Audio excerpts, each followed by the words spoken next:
Bonjour à tous, je réalise cette vidéo pour partager avec tous le processus de fabrication de savon.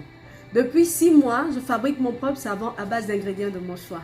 Voici ici quelques échantillons de savon que je fabrique moi-même à la maison. Ils sont beaux, n'est-ce pas? Très mousseux et hydratants. Alors, la fabrication de savon se fait par le mélange d'huile et de soude caustique à l'eau, à travers une réaction chimique qui s'appelle la saponification. Il existe plusieurs procédés pour réussir votre saponification, mais les plus populaires sont la saponification à froid et la saponification à chaud. Dans cette vidéo, nous allons fabriquer un savon solide à froid. Peu importe la nature du savon que vous voulez fabriquer, soit en fonction des huiles ou des ingrédients dont vous disposez, ou des propriétés que vous voulez lui accorder, il est important de vous appuyer sur une recette. Pour constituer une recette, il vous faut aller consulter certains sites internet qui offrent des calculateurs gratuits. Le principe est simple. Je laisserai quelques liens en dessous de cette vidéo de sites où vous trouverez des calculateurs gratuits. Vous allez sur le site, vous introduisez le genre et les quantités d'huile nécessaires à la fabrication de votre savon et en retour, le calculateur vous donnera les quantités de soude caustique et d'eau en fonction des huiles, sinon des quantités d'huile que vous avez introduites. Ok, j'espère que le principe est compris. Passons maintenant à la fabrication de notre savon. Première étape, se protéger. À l'aide de gants. Voilà.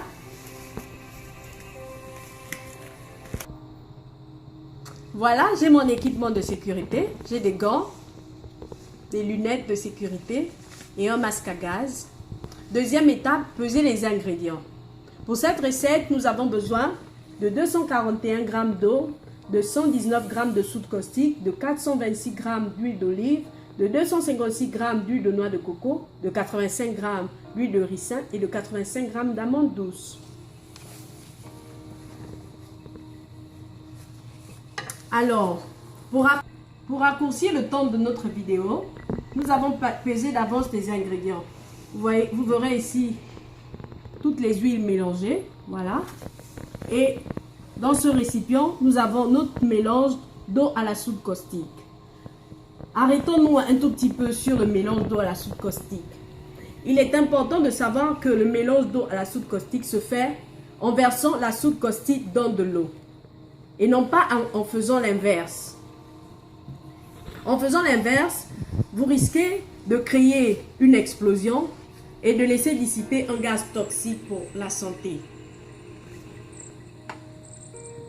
D'autre part, nous avons les huiles. Généralement, lorsque vous pesez les huiles, vous remarquerez, en vérifiant en prenant les températures, que la température de l'huile est basse. D'où la nécessité de la faire élever en la faisant chauffer, soit au micro-ondes ou à l'aide d'une autre source de chaleur de votre choix.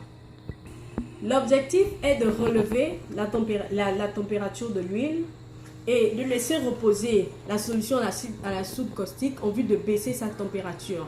Parce que lorsque vous faites le mélange de l'eau à la soude caustique, vous remarquerez que la température de notre solution à la soude caustique est élevée. D'où l'importance de la laisser refroidir à l'air libre.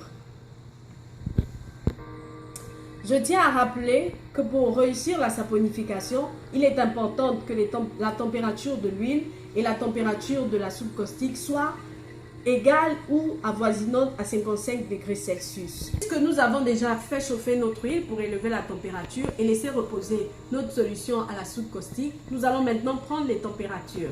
Voilà, nous sommes à 55 degrés pour notre solution à la soude caustique. Nous allons prendre la température de notre huile. Elle fait 56 degrés Celsius aussi. Donc maintenant, nous allons passer au mélange. Nous allons verser notre solution à la soude caustique dans de l'huile. Tout doucement, voilà. C'est fait. Ensuite, nous allons remuer le tout à l'aide d'une pastule en plastique.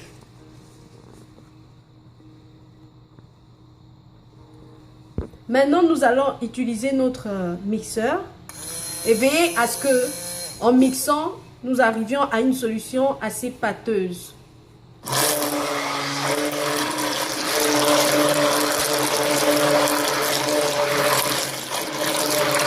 Voilà, notre mélange est fait. Nous allons le verser dans notre moule à l'aide d'une pastule. J'ai choisi ce moule pour plus de facilité.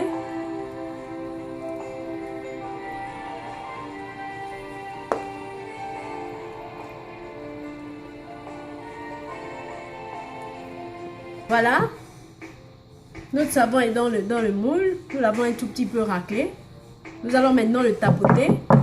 Tapoter un tout petit peu, de manière à éviter la formation des bulles d'air dans notre savon. Après l'avoir suffisamment tapoté, nous allons le filmer à l'aide d'un papier film alimentaire. Voilà. Voilà, notre mélange est filmé. Nous allons maintenant pouvoir le recouvrir à l'aide d'un tissu chauffant. J'ai choisi une serviette. Voilà.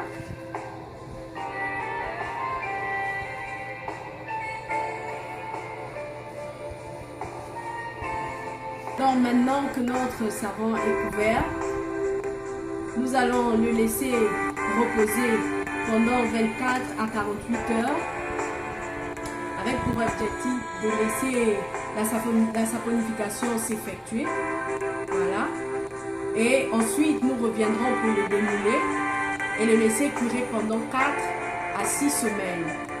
Le minimum recommandé, sinon vous pouvez le laisser curer pendant plus longtemps. Plus la cure est longue, plus le savon est solide et plus efficace. Donc, nous avons fini notre savon. Merci d'avoir suivi cette vidéo et à la prochaine.